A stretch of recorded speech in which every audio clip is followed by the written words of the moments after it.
After a much-deserved prolonged rest, the Stags are ready to go again. But the big question is, can they finally secure safety in Sky Bet League One and make it a very happy Easter overall?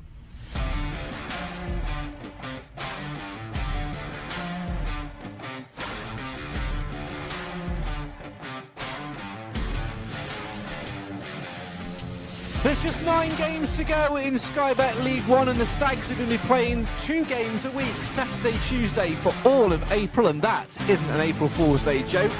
Can the Stags match with that busy schedule and get over the line? Well, they've got a huge chance to do so over this Easter weekend as they face Burton Albion at home on Bank Holiday Monday, and first, a trip to Doncaster Rovers on Friday. Come and join us to discuss the final 9 games and, of course, the busy Easter weekend. We'll also look at everything else in between on the show for the fans, by the fans. This is the Mansfield Matters Podcast, where Mansfield always matters.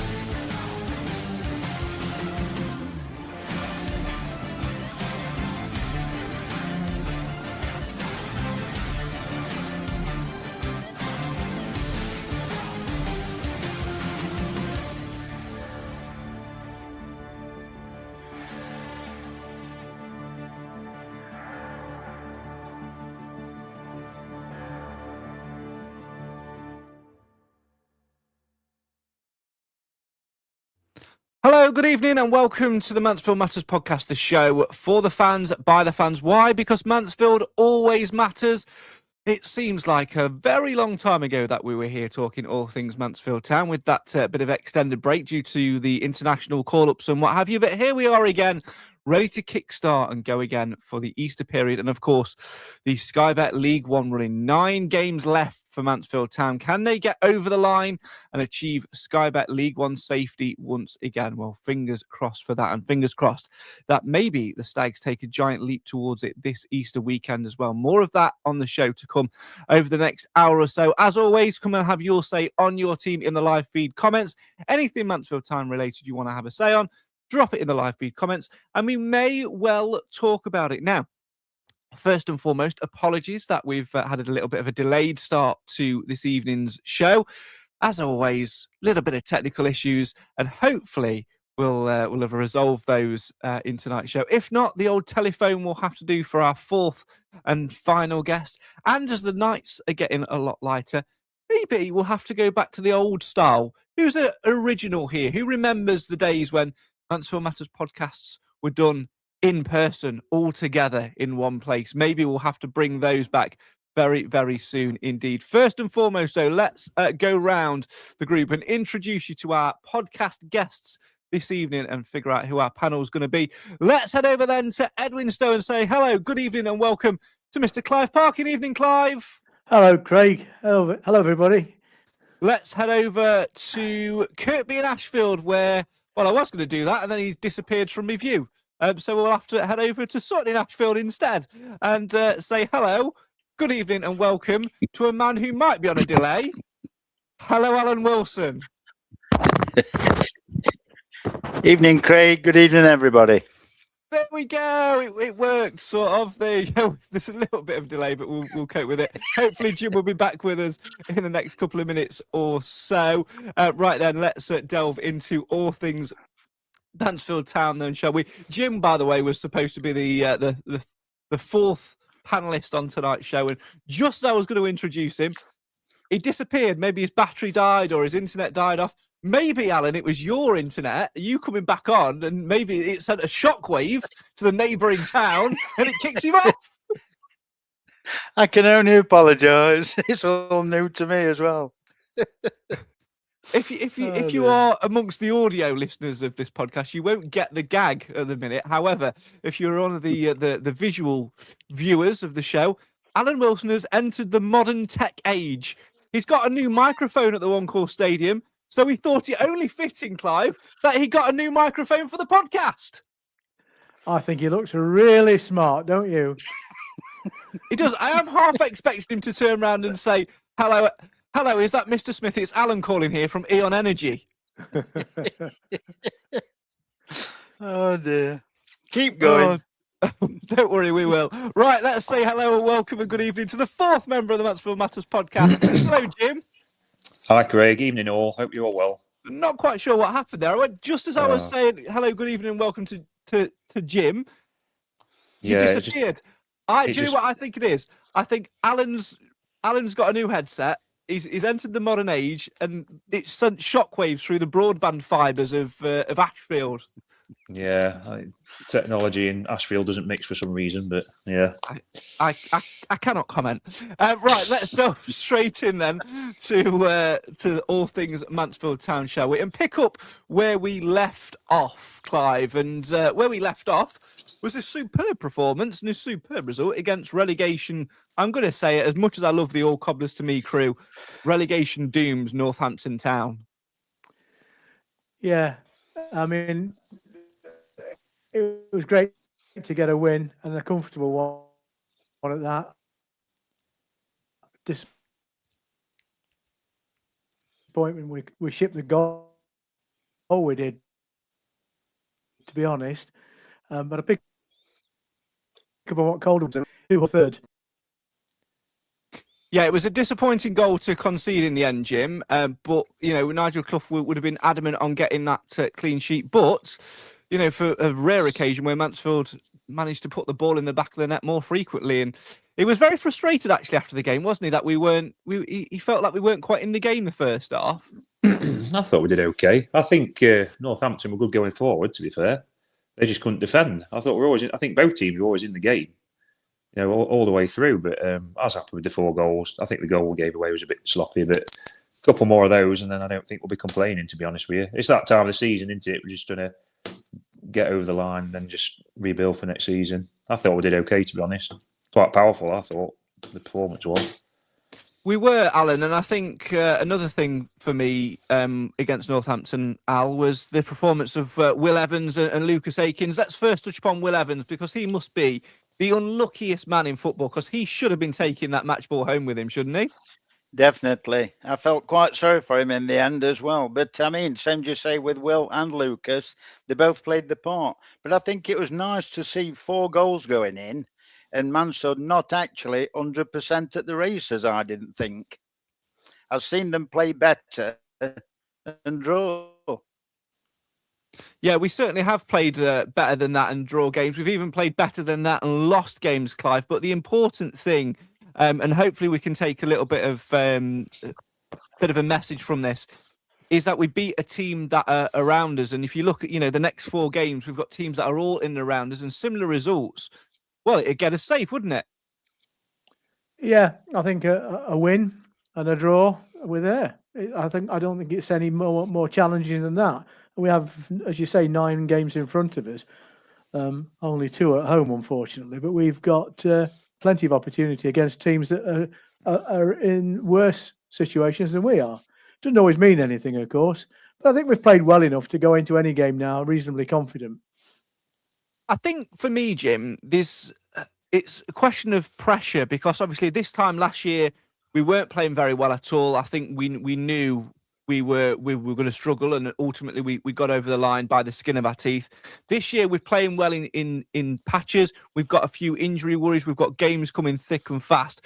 But that you also add into that mix the fact that League One is so tight, and the only real pressure on us is making sure we don't get dragged back into it, because at the moment, with 9 games to go, we're 6 points clear of the drop. We've got games in hand on 3 of the bottom 4, and not just 1 game in hand either. We've got 2 or 3, which stands us in good stead as well.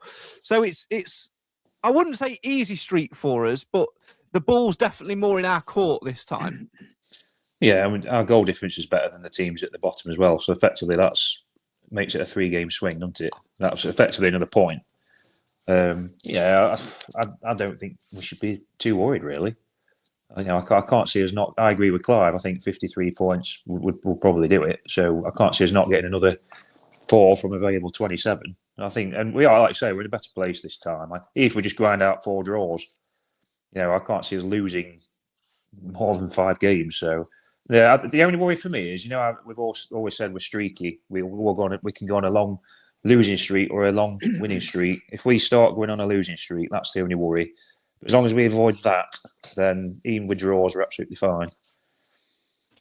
I'm going to come to the most positive man on the panel, because as negative as this might sound, Alan, 4 draws, I would absolutely bite your hand off, because for me now, it's not necessarily a case of winning games, especially in the next 4 against the teams that are in and around us.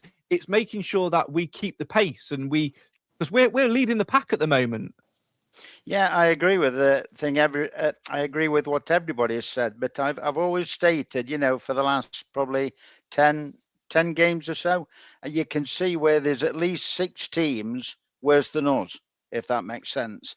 And I think that puts us in a good place. And I think, like we've been carrying on the draws, carrying this unbeaten run, it only bodes well, because not like you say, another win and a draw or 4 draws, whatever. We just get as many points as we can. I don't think Nigel will tell them to stop at 50 odd, obviously. We'll just get as many as we can and finish as high as we can. Momentum is key, and I think momentum is going to play a huge part, Clive, in the next 8 games, because in April, Saturday, Tuesday, pretty much, 2 games a week.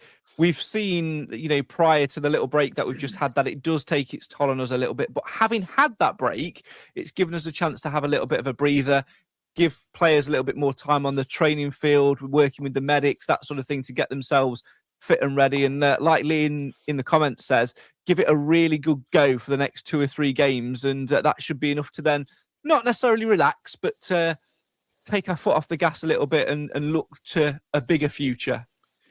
Yeah, I'm not generally in favour of quiet international breaks. I mean, I prefer us to play because I thought, you picked the word up, momentum. We had some momentum following the win, and I think we would have been favourites to take something away from Peterborough. But the other argument is it gives the team a chance to recover. We don't seem to be a very recovering squad at the moment. Those people who are injured seem to be injured on a longer term basis. Obviously, people with tired legs and the odd light pull, they'll get over it in 9 days, I'm sure. So we go into the weekend, I think, as well as we can. And I'm not at all worried that nearly all the games are away from home, because I've said this before. I think we play with more flair and confidence away from home, because the teams that we're playing on their pitch have to do things differently. And it tends to lend itself to us in our present setup. So momentum, fine. The break takes a bit of momentum away. It's a matter of how we go into Good Friday now. We're going to a local derby. We'll be there mob-handed, nearly 3,000 people, I'm guessing. And I think that's the one where we have to just sort of plant the stick in the ground and say we've done it. As always, if you want to have your say on your team, whether it's replying to a comment from any of the panelists tonight, feel free to get involved in the live feed comments and have your say on your team. If you're listening to the audio version of this, come back and watch us live. We're on YouTube. We're on Faceache every Thursday now, between now and the end of the season. Adam's got in touch tonight and says 6 away out of 9 is going to be the biggest jet factor. It will and it won't, Jim, because I think, like Clive mentioned earlier, we do tend to play better away from home at times. We're backed by, a tremendous following, no matter where it is that we go. And I think this squad tends to get something out of that as well. It's almost like a little bit of a boost for them, because they know wherever they go, they're going to be backed in numbers. Yeah, I think you look at our statistics over the last couple of years, I think we've picked up more points away from home, haven't we? So I'm not too worried about the away fixtures at all. And don't forget, we have just had a rest, so they should have some energy in the legs. And plus, the players can see the finish line. So, there'll be the adrenaline from that. They can see the end of it. So, and of course, once we are safe, which hopefully will be in the next sort of 10 days, couple of weeks, then everyone can sort of, the pressure's off a bit anyway, isn't it? So I don't think it's a problem. I'd be more worried if they were more at home. Yeah, especially given the state of the pitch. Mez and his team do a superb job, but I think it's no secret that it's at the end of its 2-year cycle, Alan, isn't it? This current pitch, and we saw it in patches against Northampton, and ultimately had to change the way that we played. Rather than trying to play short through the midfield at times, we were playing long balls in behind the back line, trying to sort of chip the ball up a little bit rather than playing it across the grass, and that does have a little bit of an impact on how you play. It does, yeah, but I think it was, to be fair to the ground staff, like you said, they do a fantastic job. I think it was that nasty bout of weather we had. We had 10 days constant rain or whatever it was, and it just wrecked everything. We'd got a couple of games in between those cycles, where it were raining a lot, and it just cut up quite badly for us this season, because last season, this time, it was still looking quite smart. I mean, it's still playable now. It's a lot better than some that you see. But yeah, it's horse for courses, isn't it? You can only play on what you can play on. I had a word with Mez last week. I said, "What's the plans for the summer then with regards to the pitch?" He said, "Well, I can't make my mind up whether to put potatoes or runner beans in." So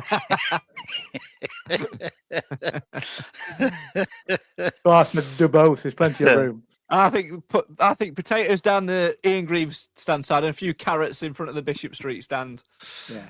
There we go. In all seriousness, though, Clive, one thing that Mansfield may have to factor in is that restart button, because we've seen it so often, haven't we, over the past two seasons with the Stags. After that international break, that first game back always seems to be a little bit of a slow starter. It's like trying to start one of the old cars on a winter's morning. Yeah, we have a knack of not hitting the ground running when we've had a break. And we have a knack. Something's cropped up on my screen here. Just bear with me. If it's pay your credit card bill, if it's pay your credit card bill to Ting Tong Twong, don't pay it. That's a scam. No, it's McAfee saying if someone was trying to log into my account in Benner's areas or something. Oh, that was me. Sorry. Yeah. So I was saying we have this knack of not hitting the ground running after a break.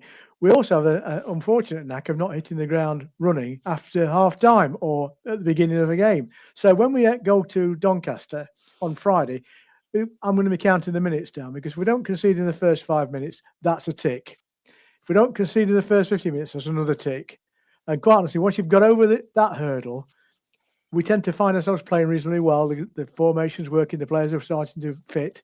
And then you've got that nasty 15-minute break at half time. When they come back out, just like, I don't know what they've had to eat during lunchtime, but they just seem to lack that urgency very early on. And a team that is good enough will exploit that.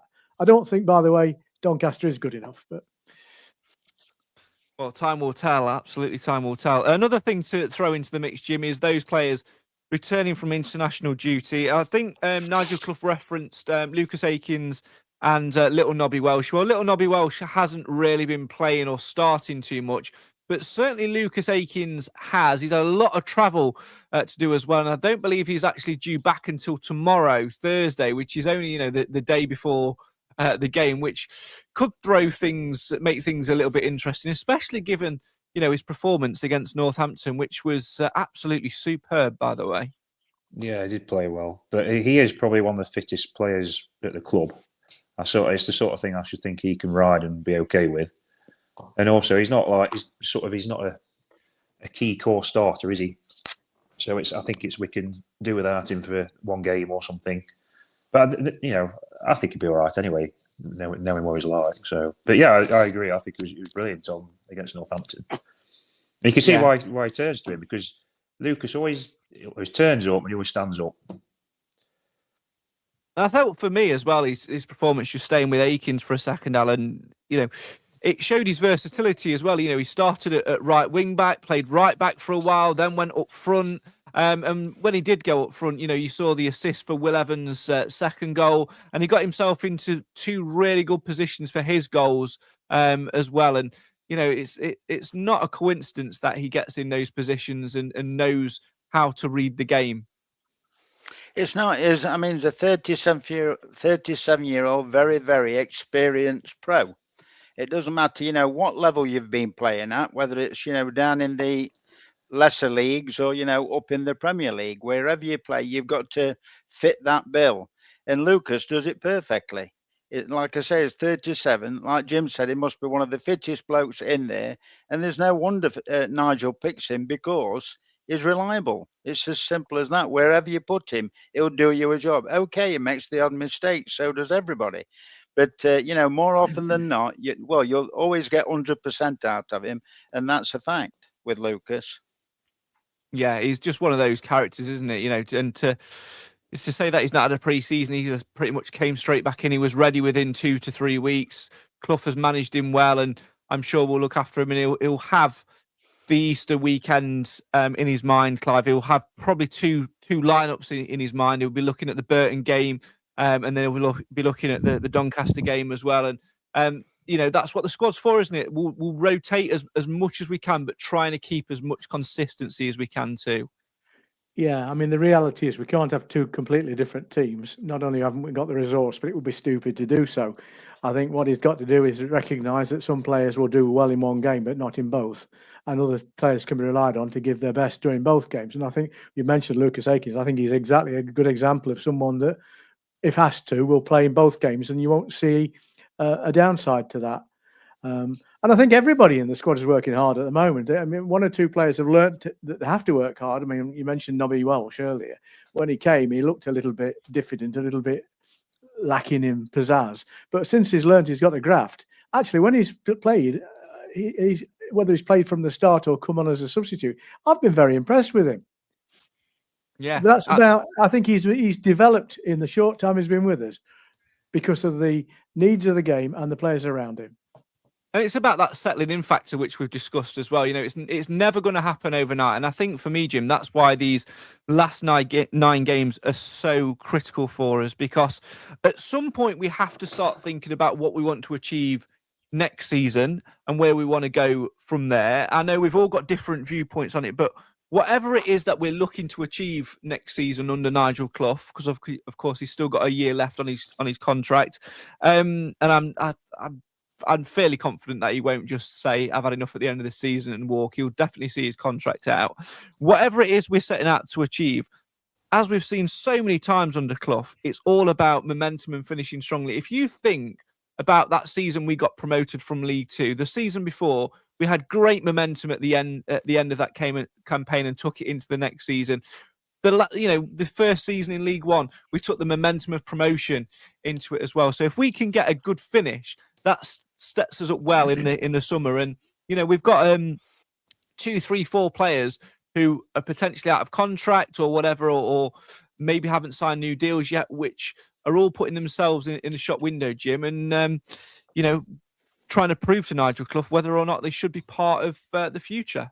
Yeah, even if we're safe, I think it's weird how the momentum at the end of a season does carry over, doesn't it, into the next season? It just does, good or bad. And like you say, there's a lot of players in there who are playing for their place in the squad going forward from next season. But I'm sure there'll be a plan in place, as to regards recruitment and who he wants to keep.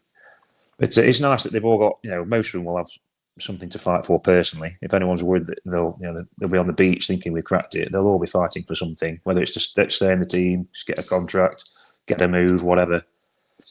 They'll all be at it for one reason or the other. But yeah, and I've got every faith in our manager to see that the head's right on that score anyway. Yeah, absolutely. Have your say on your team in the live feed comments. Keep them coming in this evening. We're going to take a quick break, and when we come back, we'll have a look at the league table. We'll have a look at the next 4 games in a little bit more depth. Plus, we'll do the podcast predictions results from the Northampton game and get everybody's predictions ahead of the Easter weekend as well. This is the show for the fans, by the fans. Don't go anywhere. Here's an advert about the award-winning Actifier.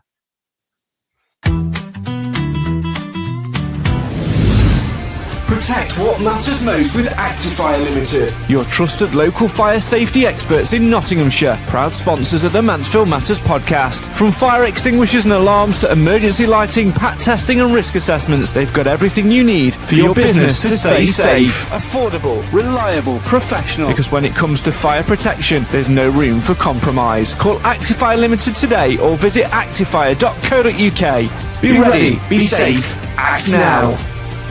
Actifier Limited, proud sponsors of the Mansfield Matters Podcast. We're the Mansfield Matters crew, making podcasts just for you. Some show up, some disappear, but the Stags bring us all here. Through the ups and downs we stay, talking Mansfield Town every day. You're back with the show for the fans, by the fans. Why? Because Mansfield always matters. Thanks for joining us on this Wednesday evening. A reminder for the rest of the season, we will be every Thursday night, 7:30 p.m, unless we all decide that it's nice and light outside and we all want to have a nice little gathering. And we might bring it forward by half an hour or so. We'll let you know. Follow us on all things social media to find out when we're next going to be live and how you can get involved. Right. We're going to do podcast predictions in just a minute. We referenced it earlier in the show, in the first half of the show, but let's take a look in more depth than Alan at the next 4 games. And it's 4 games really which could secure and should secure Mansfield Town their safety in Sky Bet League One. Doncaster Rovers up first on Good Friday away from home in 15th place at the minute on -17. 50 points on the board. Burton Albion then, of course, in 18th on Bank Holiday Monday, -11 goal difference, 46 points on board. And then on the 19th, Saturday the 19th, sorry, not Saturday the 19th, that's where they are in the league. 19th in the league is Wigan, a week on Saturday, -13 goal difference, 45 points on the board. And then Leyton Orient in 17th on the Tuesday night, -7 points, 49 points on board. So all sides in and around us, Alan Wilson. And if we can, from that, those 4 games, maximum there of 12 points, quick maths, 6 points, 7 points would be absolutely fantastic. Even if we just got 4 and kept the pace with them, like we mentioned earlier, there's so many other teams in the league that are just not at the races. That should see us okay.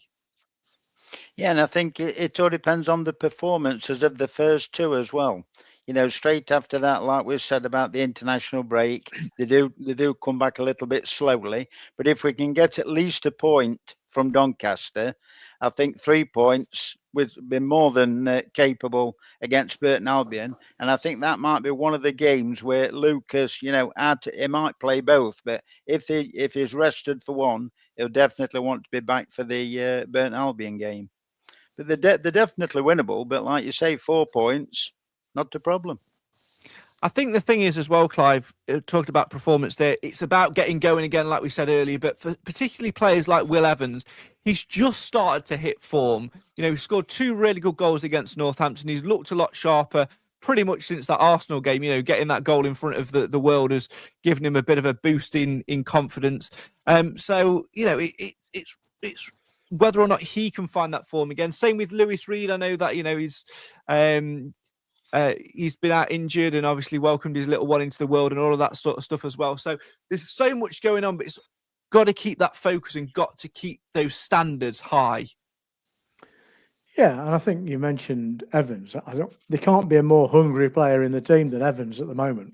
He went so long not having the rub of the green and not getting the goals that perhaps his work effort would have otherwise provided. And the goal against Arsenal was obviously significant, if only to break his duck.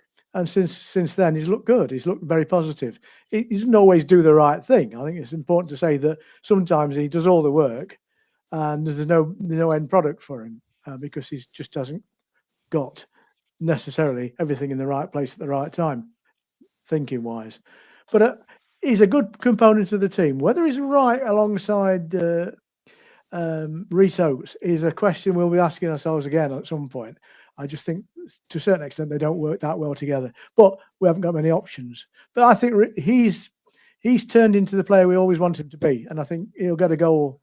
I'm pretty sure he'll get a goal at Doncaster on Friday. That's my forecast anyway. We'll certainly see. Well, from talking about one Evans to talking to one Evans, and that's Jim Evans. Evening. Obviously, those 4 games, Jim, is there anyone in there that you look at in particular and think that might be a struggle? Or do you look at that and look at how tight it is and think, actually, if we can get through all of those games, that's a really good return and, a good way to sort of get over the line and put the underline on the word safety? I think Leyton Orient away screams as a tough one because of the form they've been on, and we always seem to struggle there. But I think it is an advantage playing the teams around us because if we take a point ourselves, we're taking point. They're dropping points as well. So there's that as well. But I mean, it's ideal. And the sooner we get it wrapped up, the better.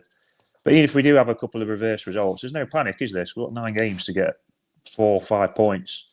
So even if we lose the 2 or 3 in the first 4 games, it's not a panic. In fact, you almost expect Friday to be. I wouldn't be surprised if we lost Friday, if I'm brutally honest. I'd be disappointed if we did, because I think with the way the league table looks at the minute, the ball is very much in our court, Clive, in terms of where we are. 6 points clear of the drop zone, games in hand, like we say, on 3 of the 4, the bottom 4, and a couple of teams just above the bottom 4 as well, which sort of goes in our favour. And we've got the best goal difference from 12th downwards, which, like Jim mentioned earlier, is a bit of a, it's almost like an extra point, if you like. We have to keep the momentum. We have to start well, because we just know what we're like. We're streaky Mansfield, we're sequency Mansfield, and one poor result suddenly becomes a habit. It's almost like when you get a cough, you've got a cold coming. Yeah, it's a measure of the team. It's a measure of the management, how they deal with that phenomenon, because under Clough's reign, we have had these streaks, and we can't afford to have the wrong streak now. So I think what we have in our favour at the moment is we are defensively one of the best teams in the league, and that's not going to change overnight. And I think providing we retain that level of effectiveness as a defensive unit, no one's going to hammer us. But we might lose, of course, and I expect us to lose some of the games, but I don't think we should be seeing ourselves against a team like Doncaster as a negative one. I think we've every reason to believe that we are a better team than Doncaster. But as Jim says, on the day, anything can happen. I think the thing there as well is, Alan, Nigel Clough has mentioned it a few times in his press. There's an opportunity. We've not let many teams or any team this season do the double over us, but there's an opportunity for that to happen over Easter. Of course, it's reverse of the opening weekend, 2 weekends of the season. We lost both games 2-1 away at Burton on the opening day, and then the first home game against a newly promoted Doncaster side. So there'll be that in there which Nigel Clough wants to eradicate as well. Yeah, I'm sure it will as well, Craig. And I think, after this international break, I think it'll be all guns blazing again. We seem to be more hungry, if you like, against Northampton. I know we didn't play the best we've ever played, but we got the job done. And I think it'll be a simple fact that, once they've got the team sorted for Doncaster, they'll go out there and sort the business. And I don't think there'll be any doubles done this year. Well, we can but hope. Right, let's turn our attention then to predicting the games and getting the results from the Northampton game, shall we? As we talk all things podcast predictions. If only there was a catchy jingle that we could play to introduce the feature. Oh no, wait, there is. The game of luck, who gives up, don't mess it up. I hear you say, how do you play? Win, lose or draw, then pick a score and one more thing. Pick a hero, don't score 0, that's the game. But we're not fools, this game has rules. It gets on time, you'll be fine. Remember the rhyme. That's predictions.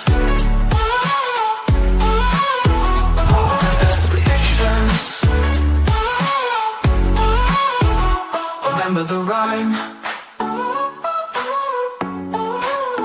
Guess on time, you'll be fine. Remember the rhyme. That's predictions. Podcast Predictions is brought to you in association with the award-winning Mansfield Canine Centre. Right, let's do the podcast predictions results, shall we, from the Northampton game. Marie Wilson was the only one who predicted a 4-1 win, but unbelievably, or believably, whichever way you want to look at it, because of the other people's fancy points pick, she came 6th last week, so she didn't win the week at all. So it really goes to show that your hero really can be your hero, because the winner was actually Will Pound, who guessed 3-1 win, but had Lucas Akins down as their fantasy player, so amassed 24 points in total. The top 5 in the leaderboard, it looks like this. Clive is in 5th with 338. Limbo 74 in 4th with 349. I'm in 3rd with 356. Matt Piercy in 2nd with 361. And Chris Vincent, the first person to breach the 400-point mark, is top of the table with 402 points to his name. If you want to see the full table, you can head over to our social media at MTFC Matters on all things social media, where you'll find wherever you are in the table, including the top 10 and the table in full. 2 games to predict then for the Easter weekend. And let's spice things up, shall we, by doing double points for Easter. So everything is worth double. So it could really throw the cat amongst the proverbial pigeons when it comes to all things podcast predictions. Everyone's thinking, Craig, we don't care. Let's just find out what Jim, Clive and Alan think the result's going to be on Friday and Monday, shall we? So we'll start with Clive with the Doncaster game, please. A 2-0 win.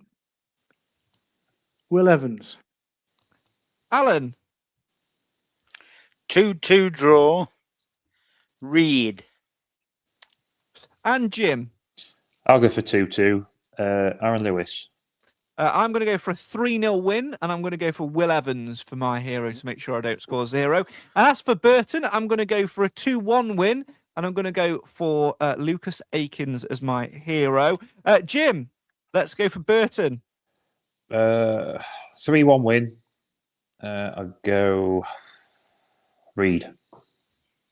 And Alan. 2-0 win. Dave. And finish it off, Clive. 0-0 draw. Sweeney. Oh, interesting one. As always, if you want to play along with podcast predictions, you can do so via the link in the description. And yes, you can play along. Don't forget, you must submit your guesses no later than 90 minutes before kickoff on your selected fixtures. So don't get yourself in a tiz for Friday, because it's a 12:15 kickoff, right? I forgot that as well. And 3 o'clock on Monday. Yes. I got put off my stride because I'm usually one that makes bad puns on this show, right? Simon and Marie Wilson, who are undoubtedly watching this in the same house on the TV, I'm sure, in their living room with the popcorn and commenting on their phones, which is great. As always, get your comments coming in with cracking and excellent as puns for the show. I don't know whether it's a date night and they're flirting with each other with bad Easter puns, or whether they just want to try and upstage me by making awful Easter puns.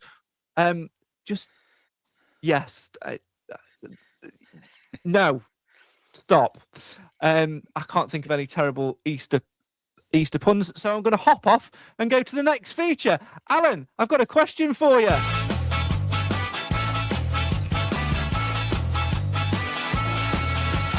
Alan, where's your bin? Alan, where's your bin? Alan, where is your bin? Alan, where's your bin? Alan, where's your bin?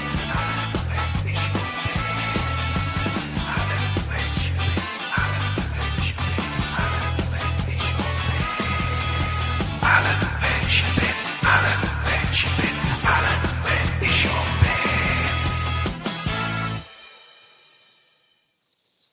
Yes, Alan Wilson, who was a former bin man for the local authority, has been bored in his retirement, and he's been going up and down the country with his bin to visit new grounds and new teams. And he's put together this fantastic feature. He's going to give us 5 clues to, I'm presuming we're going team again this week, Al? Yes. He's going to give us 5 clues as to a random football team. If we guess it correctly after the first clue, it's worth 5 points, and then 4, and then 3, and so on, and so on, and so on. The leaderboard at the moment, I am in the lead with 12 points. Clive just behind him with 10 points, and Nick on 4, Jim with 2. Nathan and Cam yet to score, but that's their own fault. And right, we will play this edition of Alan, Where's You Been? But first, I need to put Alan into the spotlight. There you go. Get him front and centre because that's exactly where he needs to be. Play along at home if you wish to do so. Alan Wilson, the floor virtually is yours. Right, gentlemen and ladies, anybody listening? Question 1. This team, their highest place was 10th in the championship, even though having the lowest average gate that season. I'll repeat that. The highest this team's ever been is 10th place in the championship, despite having the lowest average league gate. Can I just ask a caveat question, Alan? Yes. When you say 10th place, is that in terms of where they finished at the end of the season? Yes. Thank you. Yeah, that's the highest they'd finished. And I'll go Clive, Jim, Craig. I'm going to guess Burton Albion. Jim, Yeovil. Craig. Port Vale. Incorrect. Question 2. In between 1990 and 2000, this team had 3 trips to Wembley. In between 1990 and the 2000, they had 3 trips to Wembley. Clive.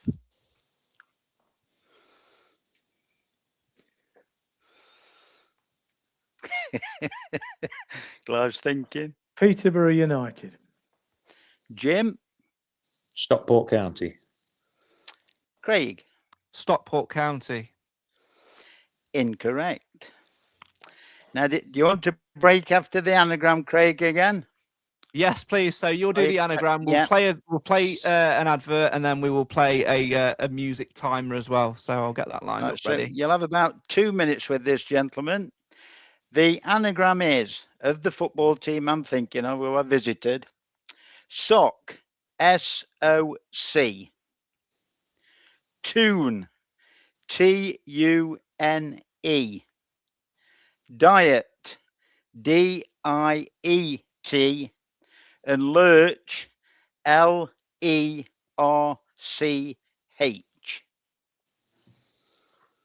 Have you all got that down? All right. Sock, Right. Tune, Diet, Lurch. Your time starts now.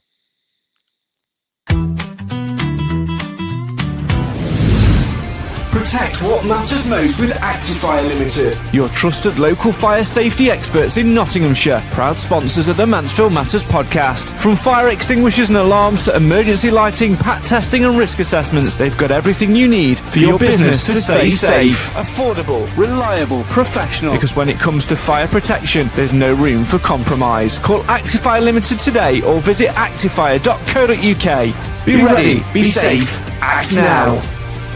Actifire Limited, proud sponsors of the Mansfield Matters podcast.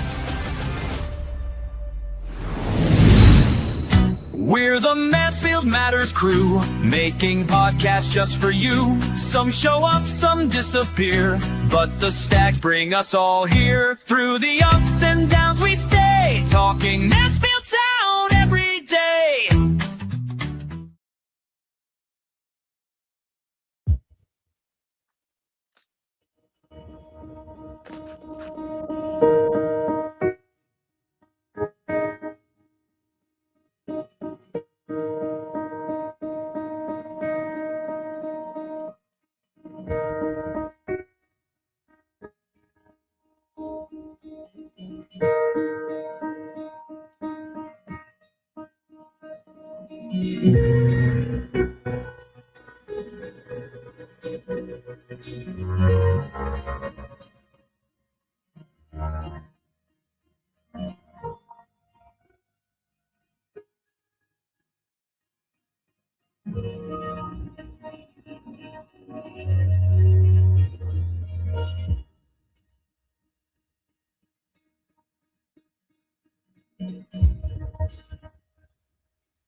Oh, hang on, I've got to unmute you.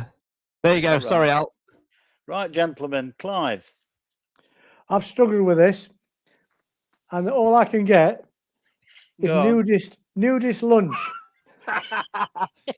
Look, we don't want to know about your diary appointments for tomorrow. We want to know a football team. Okay, Jim. Colchester United. Craig. Colchester United. 2 people are correct. It is Colchester United. And the 4th clue would have been their current manager was the ex-manager of Lincoln City. And then the 5th one, their old ground, well, the ground used to be called Layer Road. Oh, there you go. An excellent one. I have to say, I debated after didn't have it after the advert finished, and I debated a 1 minute or a 2 minute timer, and I thought I'd give us extra time because it was a long anagram, so I gave us a 2 minute timer, and I got it with about 3 seconds to go. I had United for a long time and was looking at the rest of the letters, and thinking what fits, and finally got Colchester. I can't remember Colchester being in the Championship. Yeah. There you go. Yeah. Threw me down the route of nudist lunch. Sometimes, well, there you go, Clive. Sometimes you just need a nudist lunch. Other times you need to ask yourself,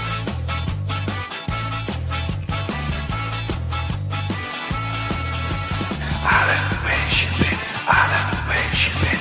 Alan, where is your been? Alan, where's you been? Alan, where's you been? Alan, where is your been?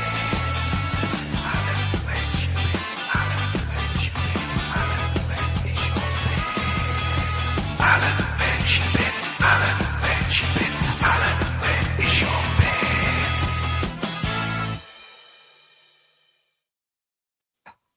there you go. It's as good as that. Alan, thank you as ever for another superb edition of Alan, Where's You Been? I'm not going to even entertain the terrible puns by Simon and Anne-Marie in the comments. It's absolutely not worth it. Right, I'm not going down that rabbit hole. Right, we are going to wrap things up in just a second. A bit of a shorter one tonight than usual, but we have had a bit of a break, and I'm sure this time next week we'll have absolutely loads more to talk about as we discuss all things Doncaster and Burton.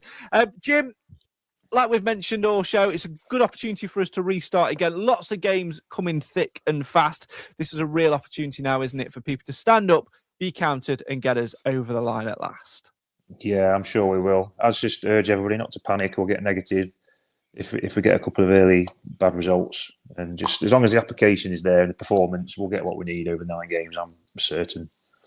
And the fact that it all starts away from home, Clive, is a bonus. Pretty much sold out away allocation at Doncaster. It's always a good atmosphere there as well, with it being a little bit of a local derby. It's got all the ingredients to be an absolute cracker. Yeah, absolutely. It's the sort of game we relish at this time of the year, and their pitch will be better than ours, I think. But without wanting to sound negative, I do think we need to take 4 points over the Easter period, because behind that, some of the fixtures are not likely to be as accommodating. And I should hate, the worst case scenario is the last game against Cardiff. We need a point.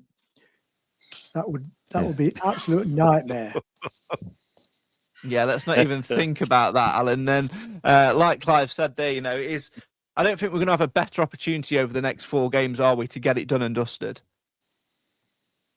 No, but like you said, and I'm sure Nigel would agree, 4 points, even if we got 4 draws, it keep the unbeaten run going, and it wouldn't be the worst thing in the world, because we're taking points off people round us exactly the same. So I think 6 points is definitely doable for the next 2, but 4 would be a lovely bonus. It's a very busy period. I just wonder how Dave is feeling about all of it. I'm pretty calm, to be fair. Fair enough, Dave. Fair enough. What a player. What a man. What a man. What a man. How are you feeling, Dave? I'm pretty calm, to be fair. Fair play. He's developed into a cracking player since he was given Dave as a nickname. He has. If only little Nobby Welsh paid attention. It's as simple as that. Maybe we need to give Ollie Iro a nickname. That's, we'll come up with that if I've signed. It doesn't work for lone players, doesn't it? Because we gave the nickname international footballer to Ben Wayne, and look how that ended. Anyway, and on that lovely note, I'm going to press the outro. Goodbye.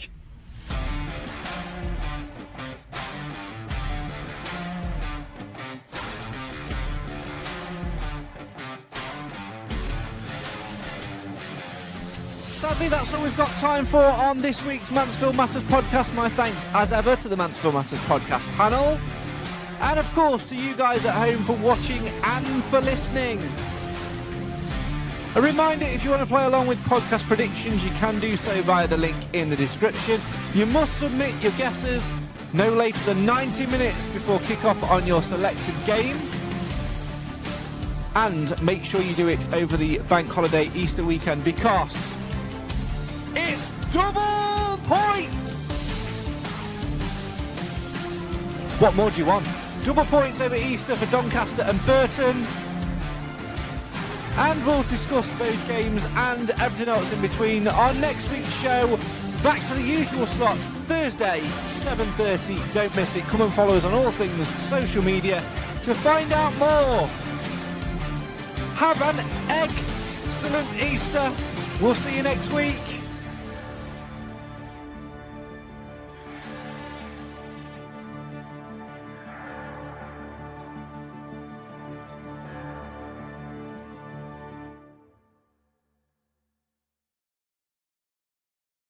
Now, I don't always do post-credit scenes for that often, but sometimes I check the comments and see what's coming before the end of the show whilst we're playing that.